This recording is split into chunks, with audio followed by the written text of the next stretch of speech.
전체 큰 타이틀 불확실한 날들을 위한 지혜라고 해서 코로나19 시대 속에서 과연 우리가 어떻게 살아가면 좋을지에 대한 지혜를 구하고자 이 전도서 강해를 연속으로 해나가고 있습니다. 오늘 9번째 시간입니다.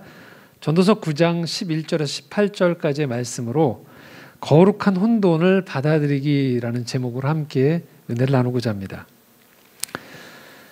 자, 우리나라 사람들이 가장 사랑하는, 특별히 시에 좀 조예가 깊은 사람들이 사랑하는 시인이 한 사람이 있습니다.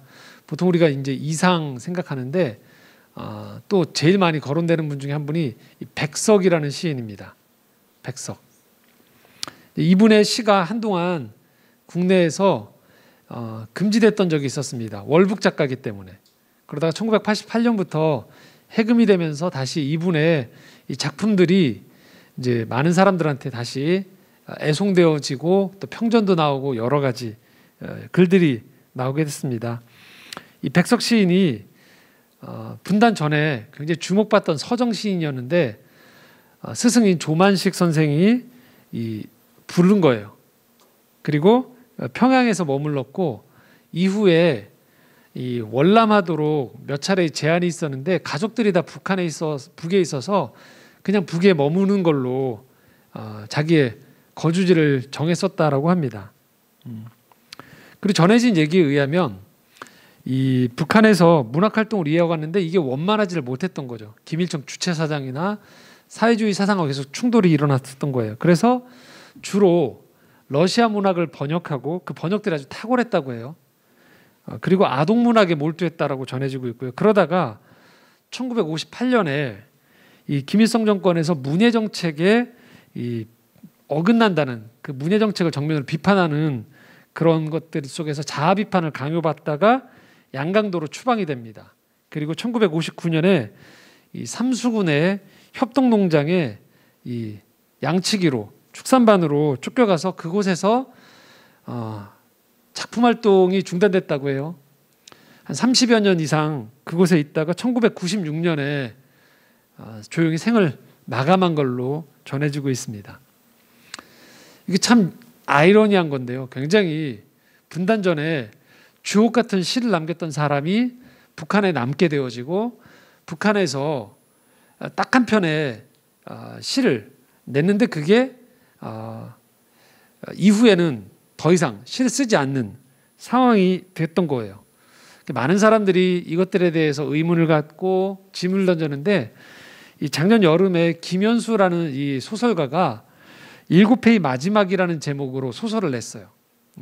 김현수 작가도 한 8년 정도 소설집을 내지 않다가 8년 만에 냈었고 이 김현수 작가의 첫 번째 작품이 사실 이상이라는 시인에 대한 책이었었는데 이분이 이제 가장 최근에 출간한 책이 바로 이 백석 시인에 대한 삶이었어요.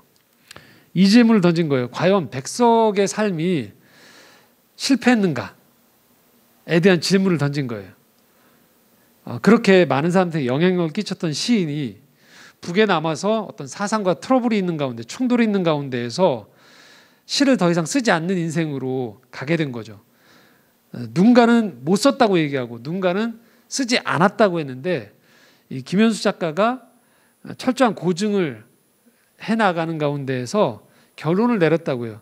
쓰지 않은 거다라고 얘기하고 그 기반하에 썼던 소설이 지금 얘기했던 7회의 마지막 소설인데요.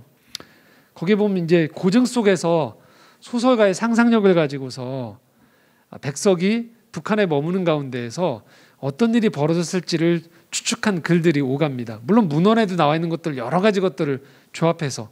근데 그 중에 한때인 동지였던 사람이 이제 김일성 사상에, 사회주의 사상에 입각해서 이 백석에게 전향을 마구 강요하면서 했던 이 소설의 내용 중에 이런 내용이 있습니다. 제가 한번 읽어보겠습니다. 병도라는 사람이 이 백석에게 이렇게 얘기합니다. 사과나무에 사과가 안 열린다면 사과가 열매를 맺었다고 쓰면 되는 거야. 그게 바로 창조의 원리거든. 우리 문학가들은 창조자들이야. 당이 원하는 인간이 있다면 우리는 그걸 만들어내는 거야. 그게 우리가 하는 문학이야. 자네는 시로 그 힘을 보여야 해. 내가 자네한테 항상 말했지. 감상적 허약함에서 벗어나라고. 시대는 이제 새로운 인간형을 원하고 있어. 그런 인간형을 창조하는 사람이 바로 우리들 작가들이야 라고. 그러니까 당에서 원하는 대로 쓰라 이거죠. 사과나무에 사과가 안 열렸으면 사과가 열매를 맺혔다라고 쓰는 게 그게 당에서 원하는 거고, 그게 이 시대가 원하는 상이다. 작가는 거기에 충실하게 복무하는 존재들이다라고 이제 강요를 하는 거예요.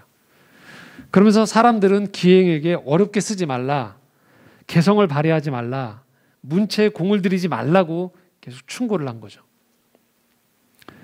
그래서 소설 읽다 보면 이 김현수 작가가 이 백석 이 시인의 심경을 다음과 같이 표현한 다른 사람들의 대사와 여러 가지 대화를 통해서 표현한 여러 것들이 그 읽다 보면 나오는데요. 그 중에서 화랑에서 갤러리에서 발견한 그림을 보고서 그 당시에 이 사회주의 사상이 요청하는 그림에 입각한 그 그림에 대한 비판적인 한 대목이 나옵니다. 이렇게 써 있어요. 육중한 철근을 맨 노동자들이 모두 웃고 있더라고. 고통을 느끼지 못하는 인간, 슬픔을 모르는 인간, 고독할 겨를이 없는 인간, 그게 당이 원하는 새로운 사회주의의 인간형인가 봐. 그렇게 조증의 상태를 만든다고 해서 개조가 이루어질까? 인간의 실존이란 물과 같은 것이고 그것은 흐름이라고. 인연과 조건에 따라 때로는 냇물이 되고 강물이 되며 때로는 호수와 폭포수가 되는 것인데, 그 모두를 하나로 뭉뚱그려 늘 기뻐하라, 벅찬 인간이 되어라, 투쟁하라 하면 그게 가능할까? 이런 상황이라면 결국 사람들은 둘 중 하나를 선택할 수밖에 없지. 연극을 할 것인가 말 것인가. 연극을 할 수 있다면 남고 못한다면 떠나라. 이런 세상에서는 글을 쓴다는 것도 마찬가지야. 자기를 속일 수 있다면 글을 쓰면 되는 거지. 그러면서 계속적으로 이 아동에 대한 시를 쓴데, 동시조차도 획일적인 사상을 강요하는 것에 대해서 이 백석이 거부합니다. 아동시, 아이들에게 줘야 되는 가장 순수해야 되는 시마저도 오염되어지는 것, 사회주의적인 사상으로 계속 강요할 때 백석이 이렇게 거부합니다. 어린 시절부터 벌써 새나 개구리나 풀이나 꽃에서, 인형에서, 갖은 장난감에서, 비와 눈, 어머니와 동생들, 동물들에게서 아름다움과 사랑을 찾을 수 있도록 아동들을 교양할 때라야만 그들은 자라서 의로운 일에 제 목숨을 희생할 수 있으며, 사람을 열렬히 충실하게 사랑할 수 있으며, 사업에 정열을 기울일 수 있으며, 인류 사회의 커다란 아름다움을 감수할 수 있으며, 이 세상에서 볼 수 있는 모든 사악한 것들과 용감하게 싸울 수 있는 사람들로 될 수 있다는 것을 거듭 말하여야 할 것이다. 현실의 벅찬 한 면만을 구호로 외치며 흥분하여 낯을 붉히는 사람들의 시 이전의 상식을 아동시는 배격한다. 그러니까 거부한다는 거죠. 인간과 인간, 인간과 자연과의 관계에서 보는 인간 감정의 복잡성을 무시하려는 무지한 기도를 아동시는 타기한다. 시는 깊어야 하며 특이하여야 하며 뜨거워야 하며 진실하여야 한다라고 거부하는 거예요. 시는 깊어야 하며 특이하여야 하며 뜨거워야 하며 진실하여야 한다. 결국 이런 항변 속에서 그는 추방당하고 더 이상 시를 쓰지 못하고 외롭게 생을 마감한 거죠. 이 소설을 쓴 김현수 작가한테 기자가 물어봐요. 그래서 말년의 백석은 과연 불행했을까요? 라고. 그러니까 이 작가가 이렇게, 김현수 작가가 대답을 합니다. 자신의 가치와 상반되는 것을 택하는 걸 행복이라 할 수 있을까? 체제에 순응하는 시 외엔 쓸 수 없는 상황에서 절필을 선택했다고 판단한다. 당의 간섭을 받지 않는 번역시는 백석답게 여전히 너무 훌륭했다. 아까 말씀드렸던 러시아 그 번역했던 시들은 너무 훌륭했다는 거죠. 그러면서 이렇게 얘기합니다. 그는 못 쓴 게 아니라 쓰지 않음을 택했다. 지금까지의 시로 남겠다는 용기다. 그러니까 이 월북에서 남아있던 이전에 그 서정시로 자기를 남기겠다라는 용기라는 거죠. 백석의 그 선택에서 나도 용기를 얻었다. 불행이 아니라 본다라고 얘기했던 거예요. 자신의 가치와 상반되는 것을 택하지 않는 것을 부끄러워하지 않는 것. 저는 이게 기독교 신앙에서도 아주 중요하다고 생각합니다. 어릴 적부터 우리가 쭉 교회 안에서조차도 세상은 말할 것도 없고요. 우리가 끊임없이 보는 교육은요. 모순 같은데요. 있는 그대로의 모습을 보라고 가르치지 않아요. 어떻게 이야기하냐면 보고 싶은 대로만 보도록 강요해요. 그러니까 성공을 규정 지어놓고 그 틀만 보기를 원하는 거죠. 그래서 사회에 분명히 낙오자들이 있고 말로 설명하지 못하는 현상들이 분명히 존재해요. 그런데 그 이야기들은 좀채로 우리가 학창시절부터 자라면서 수업 시간에 배우질 않습니다. 그리고 어른들이 만나서 대화 가운데에서도 좀채로 이루어지지 않고 TV 속에서도 좀처럼 보이지 않아요. 그리고 안타깝게도 교회 안에서도 종종 설명할 수 없는 모순적인 삶의 상황들에 대해서 우리가 거론하는 것들이 찾아보기가 어려운 상황 속에 우리는 살아갑니다. 그러다 보니까 우리는 현실을 직시하지 못해요. 그리고 실제 현실에 해당되어지는 일이 우리한테 닥치면 굉장히 당혹스러워합니다. 현실을 똑바로 본 가운데에서 그 현실 속에서 과연 지혜가 무엇인지, 진리가 무엇인지, 구원이 무엇인지를 찾질 않는 거예요.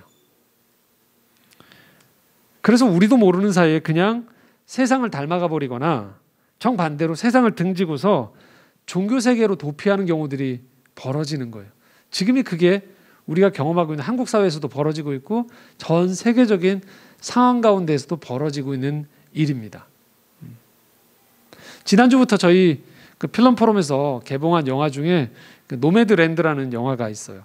지금 미나리와 함께 아카데미 작품상의 경쟁에 있는데 작가가 실제로 미국에서 금융위기가 2008년 금융위기가 터지고 난 다음에 미국 사회 속에서 끊임없이 집값이 상승하는데 임금은 계속 그만큼 오르지 않아서 너무 갭이 커지는 가운데에서 자기의 삶을 위해서 더 이상 집값에 자기 인생을 허비하지 않겠다고 결정한 사람들 중에 한 무리에 취재를 들어간 거예요.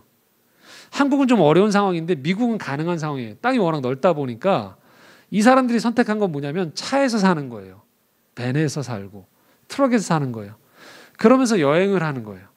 전 세계를 미국 땅을 다니면서 몇 개월간 공원 관리자로 일하고 노동자로 일하면서 계속적으로 우리가 보기에는 그 사람들은 사회 낙오자라고 생각하는 거예요. 근데 그들은 철저히 거부해요.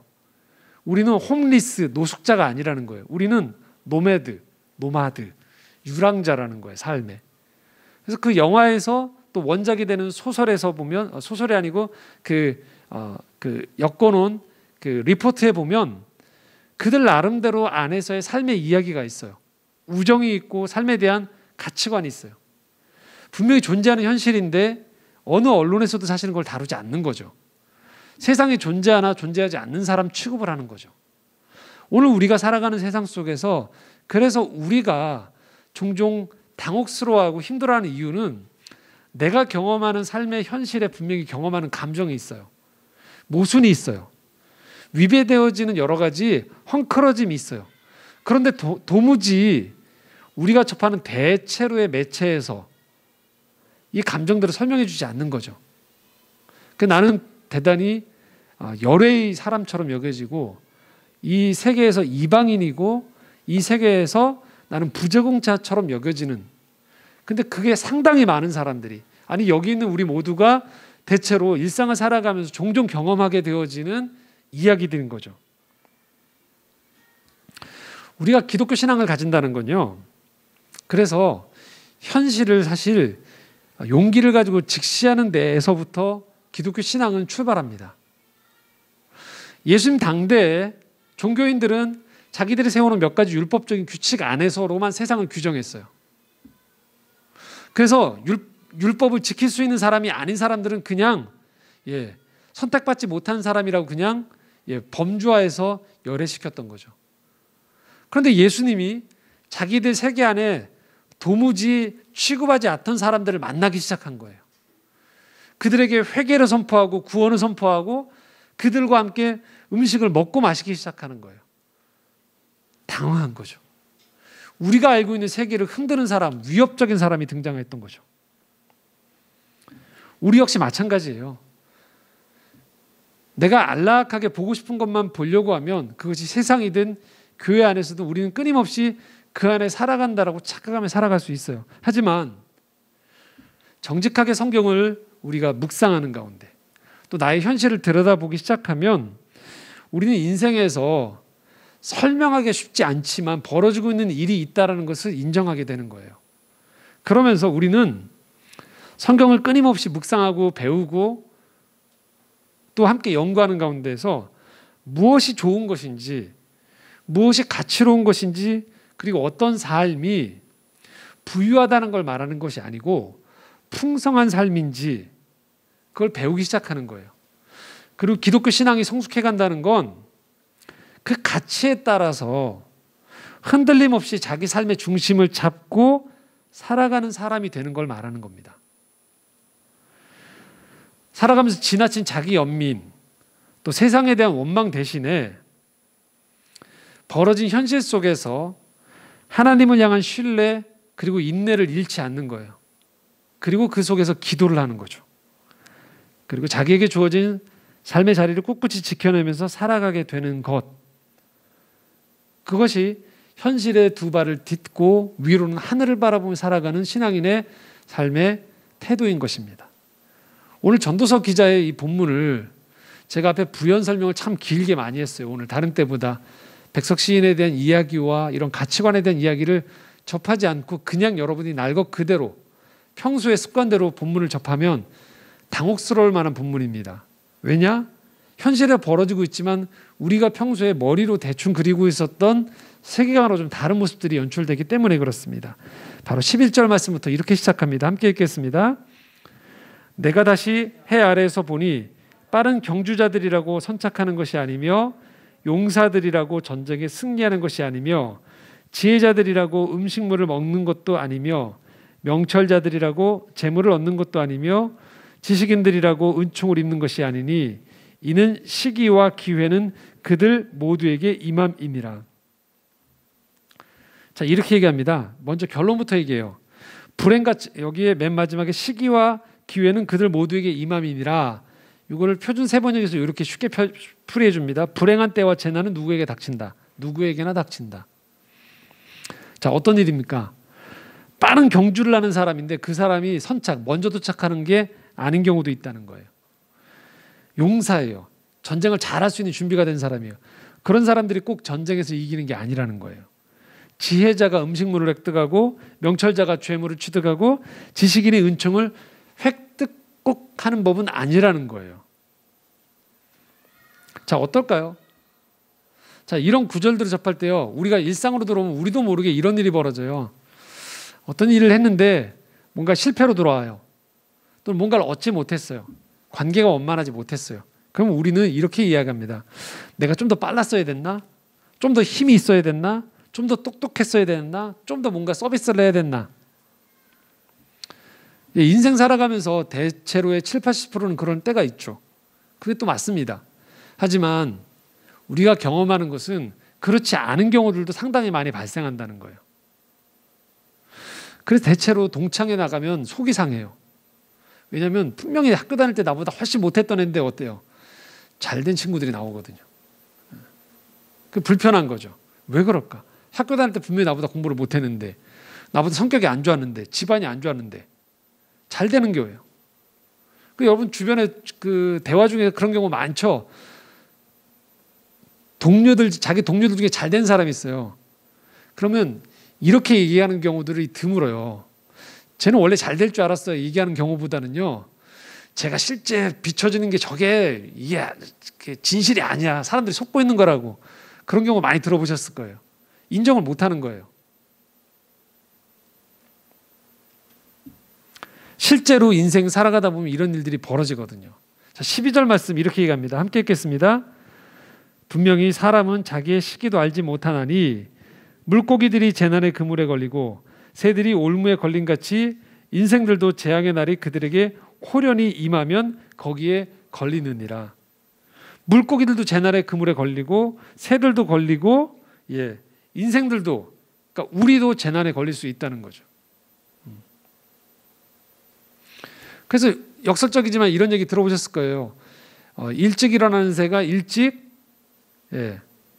벌레를 먹는다는 얘기 들어보셨죠. 근데 벌레 입장에서는 어떻게 될까요?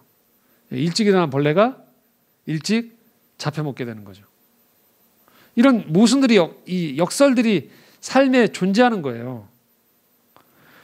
여러분, 선행을 많이 했는데요, 병에 걸릴 수 있어요. 호랑방탕하게 살았는데 그 사람이 건강할 수 있다고요. 남을 도우며 살았는데 악한 사람들의 술수에 걸려 넘어질 수도 있다라고 지금 이야기해요. 자, 또 하나 아주 중요한 이 전도서와 잠언 같은 이 지혜서들에서 중요시하기는 지혜를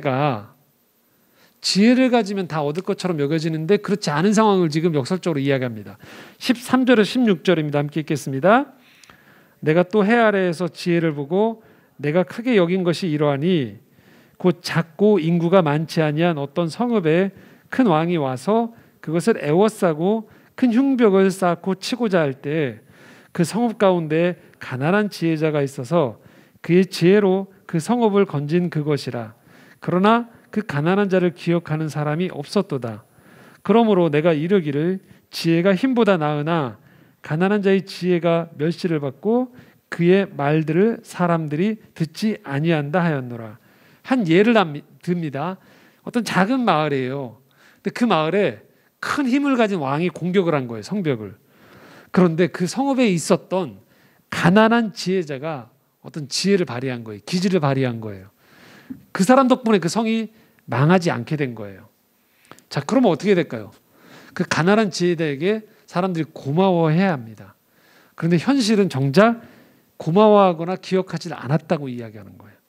자, 어떻게 이럴 수 있는가? 고마워해야 하지 않는가라고 해요.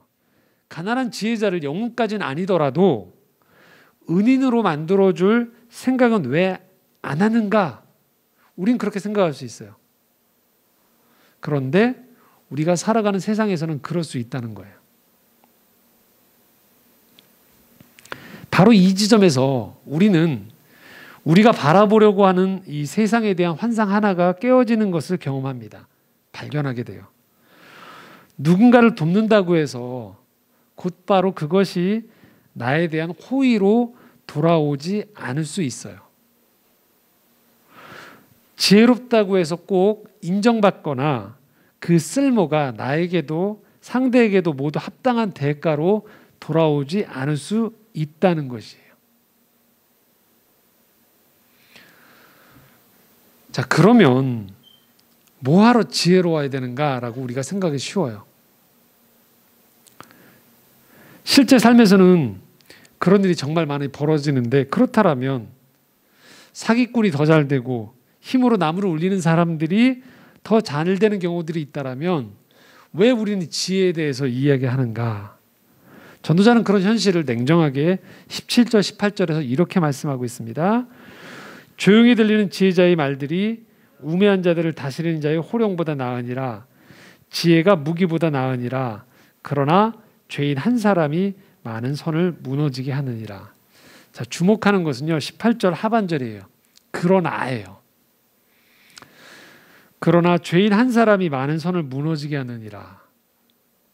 많이 선한 일이 생겼고요, 좋은 일이 생겼었어요. 그런데 어떤 성경구, 여기 우리 개역개정에서 죄인이라고 표현하고요, 또 다른 데서는 실수하는 사람이라고 표현해요. 의도하지 않았던 어떤 한 사람의 실수로 인해서 많은 공든탑, 선한 일들이 무너져 버리고 왜곡되고 폄하되어진 일들이 종종 벌어진다는 거예요. 자, 여기서 이제 우리가 중요한 지점에 도달하는 거예요. 그것은 바로 이 그러나의 갈림길이 있다는 거예요. 그러나의 이야기는 우리가 삶에서 경험하는 이 세계에 그냥 함몰될 것인가? 그렇지 않으면 그러나 앞에 있는 이 두 문장에 주목할 것인가를 우리가 선택한다는 거예요. 17절에 이렇게 표현하고 있습니다. 지혜자의 말들이 우매한 자들을 다스리는 자의 호령보다 낫다는 거예요. 18절 이렇게 말합니다. 지혜가 무기보다 분명히 낫다는 거예요.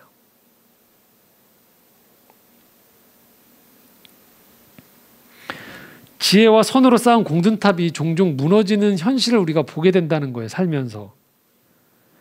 그렇게 무너지는 현실을 보면서 왜 나만 선하고 지혜롭게 살아야 하는가 하면서 선과 지혜를 포기하며 살 것인가? 그럼에도 불구하고 선과 지혜를 포기하지 않고 살아갈 것인가를 선택할 것을 요청받는다라는 거예요. 자, 성경은요, 바로 이 그러나 뒤에 나와 있는 현실을 속인 적이 없어요. 성경에 이 얘기가 분명히 나와 있습니다, 여러분. 그런데 또 다른 한편에는요, 그럼에도 불구하고 지혜를 선택하며 사는 삶, 선을 선택하며 사는 삶을 포기하지 않는 사람들을 통해서 하나님께서 유한한 인생의 성공을 뛰어넘는 영원한 구원을 이 땅에 열어주신 이야기가 바로 성경의 이야기라는 거예요. 자, 누가복음 11장 49절에 이렇게 표현하고 있습니다. 함께 읽겠습니다. 그러므로 하나님의 지혜가 일렀을 때 내가 선지자와 사도들을 그들에게 보내리니 그 중에서 더러는 죽이며 또 박해하리라 하였느니라. 성경에는 무수한 선지자들과 예언자들의 죽음이 나와요. 그리고 결정적으로는 그 선지자들이 예언을 통해서 오시리라 하셨던 그 예수 그리스도, 그분조차도 이 땅의 사람들의 무지와 탐욕 속에서 거부당했음을 성경은 피하지 않고 이야기합니다. 요한복음 1장 9절에 11절입니다. 함께 읽겠습니다. 참 빛, 곧 세상에 와서 각 사람에게 비추는 빛이 있었나니 그가 세상에 계셨으며 세상은 그로 말미암아 지은 바 되었을 때 세상이 그를 알지 못하였고 자기 땅에 오매 자기 백성이 영접하지 아니하였으나. 심지어 예수님은 자기 땅에 왔음에도 불구하고 자기의 그 백성들, 하나님의 백성들이 영접하지 아니하였다라고 이야기합니다. 그게 바로 십자가의 죽음으로 이어지죠. 성경은 지혜의 길을 얘기하고 선을 이야기하고 구원을 이야기합니다. 근데 그건 못지않게 회방이 존재하고 악한 사단의 술수가 있고 심지어는 일정 기간 동안 그것이 이긴 듯이 보이는 현실을 외면하지 않습니다. 비록 우리는 그런 현실은 내가 하나님을 믿는 이유가 아니라고 내 신념 안에서는 이야기할지 모르지만 그것과 별개로 하나님이 펼쳐가는 이 세상 안에서 보여주는 현실은 분명히 그러한 현실이 존재한다는 것이죠.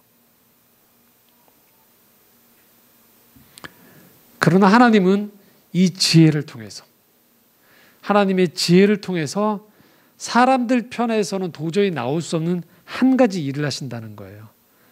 그것이 무엇이냐면 바로 구원이에요. 자, 고린도전서 1장 21절 함께 읽겠습니다. 하나님의 지혜에 있어서는 이 세상이 자기 지혜로 하나님을 알지 못하므로 하나님께서 전도에 미련한 것으로 믿는 자들을 구원하시기를 기뻐하셨도다.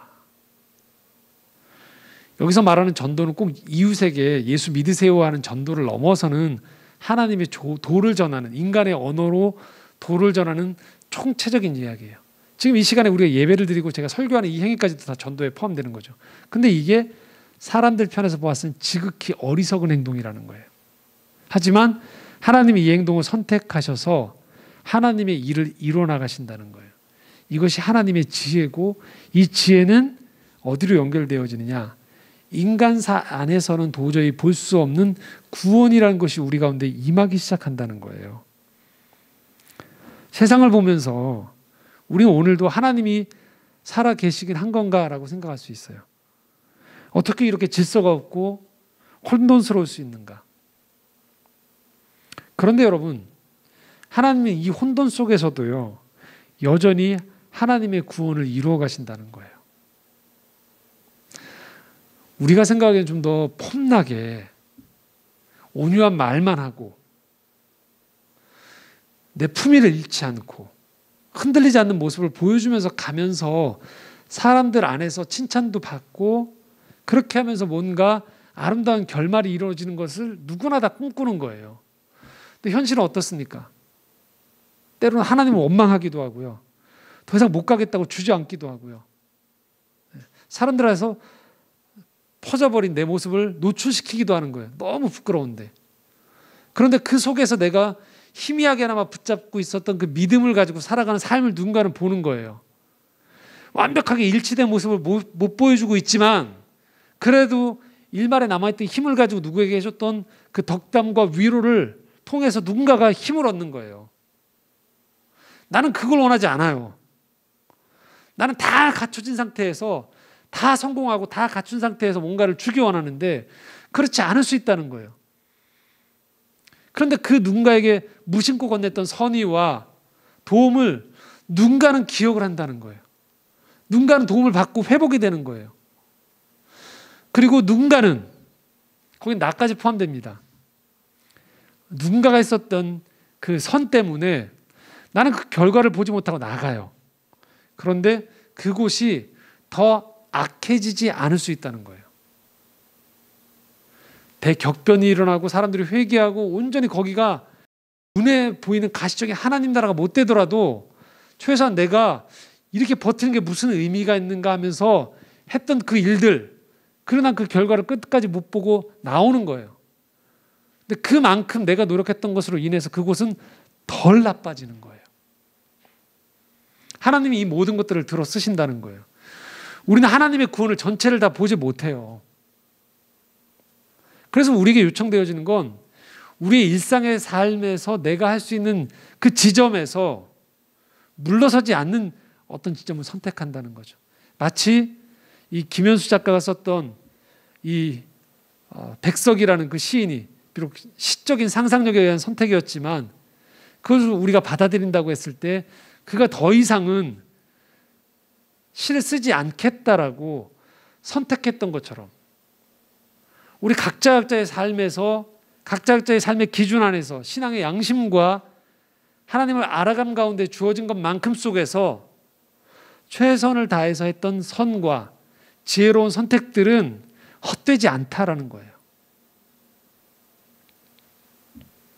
그래서 오늘 제목을 제가 거룩한 혼돈을 받아들인다라고 표현했어요. 이 혼란스러운 세상에서 내가 생각하는 그림의 말끔함은 아닐지언정 이 혼돈 속에서 하나님은 거룩함으로 일하신다는 거예요. 오늘 여러분 가정 가운데서 일을 하세요. 여러분 있는 일터 가운데서 일을 하세요. 여러분의 혼돈스러운 미래를 준비하는 가운데 하나님은 임하세요. 그리고 하나님은 하나님의 구원을 이루어 가십니다. 그래서 우리는 이 거룩한 혼돈을 과연 혼란스러운 세상 속에서 받아들인다는 것은 삶에 구체적으로 어떤 자세를 취한다는 것을 말할까? 세 가지를 짧게 말씀드리면서 말씀을 정리하고자 합니다.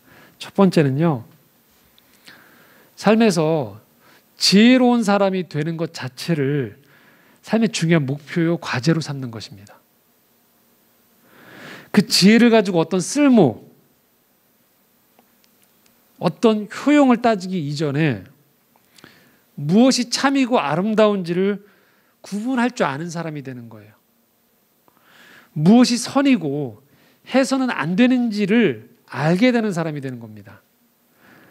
어떤 일이 부끄러운 일인 줄 아는 거예요. 어떤 일이 폭력인 줄 아는 거고요. 무엇이 진실인지를 아는 사람이 되는 것입니다. 아는 만큼 그 자리에서 내가 반응할 때 우리는 우리로 인하여서 누군가를 죽이거나 누군가를 망하게 하거나 누군가의 삶을 실족하지 않게 할 수 있다는 겁니다. 그리고 두 번째는요, 그 선택의 기로에서 더 좋은 길을 선택하는 거예요. 제가 이렇게 말씀드리면 목사님 그건 당연한 거 아닙니까? 라고 생각이 쉬워요. 더 좋은 길을 선택하지 망하는 길을 선택하는 사람이 어디 있습니까? 나쁜 길을 선택하는 사람이 어디 있습니까? 근데 그렇지 않습니다. 많은 사람들은요, 좋은 길이 아니고요, 편하고 쉬운 길을 선택하는 거예요. 나를 힘들게 하는 사람들에게 똑같이 대하는 건 쉬운 일이에요. 그런데 그를 선대하기는 어려운 일이에요.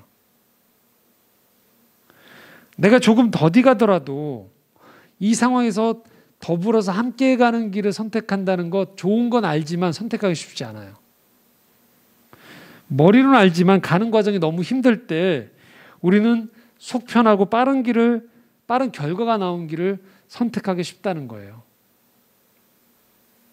그래서 우리가 이 거룩한 혼돈을 품고 살아간다는 것은 삶에서 지금 당장의 결과가 보이지 않지만 더 좋은 길이 무엇인지를 고민해보고 그것에 따라서 내가 반응하는 것을 의미합니다.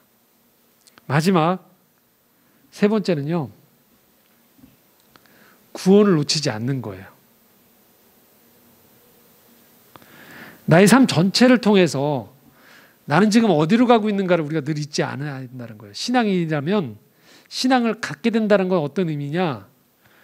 내 삶이 이 땅에서부터 구원의 여정에 들어섰고 구원의 길로 가고 있음을 잊지 않는 거예요. 그에 합당한 인생을 살아가는 겁니다. 윤리적으로 완벽한 삶을 이야기하는 게 아니에요. 여러분에게 부여되어 있는 만큼의 지혜와 여러분 가운데 보여지는 그 선을 보면서 그 길을 조금씩 걸어가는 걸 말하는 겁니다. 때로는 쉴 수도 있죠. 넘어질 수도 있습니다. 그러나 그 길이 구원의 길임을 알고서 다른 길로 가지 않는 거예요. 그래서 여러분의 육신의 눈으로 보기에 다른 사람들의 잘됨을 너무 부러워하지 마십시오. 여러분은 지금 여러분만의 구원의 길을 들어선 겁니다. 여러분 가정만의, 여러분 함께하는 사람들만의 구원의 길에 들어선 거예요. 우리 구원에 합당하게 살아갈 책임이 우리 앞에 놓여져 있다는 거죠. 여러분의 자리에서 여러분의 걸음과 지혜로 여러분에게 부여된 삶의 과제를 진실하게 헤쳐가십시오. 그 삶에 하나님이 함께 하십니다. 그리스도인은 이 혼란스러운 세상 속에서 이 세상을 그저 어지럽게만 보지 않고 그 안에 거룩한 하나님의 시선으로, 거룩한 혼돈으로 바라보는 사람들입니다. 비록 당장 더하기의 방식으로 내 눈에 뭔가 잡혀지고 이 모든 것들이 명쾌하게 정리되어지지 않더라도 지금 여러분에게 보여져 있는 이 진실의 길, 선한 길, 지혜의 길을 포기하지 마십시오. 그 사람과 하나님이 함께 하십니다. 함께 기도하겠습니다.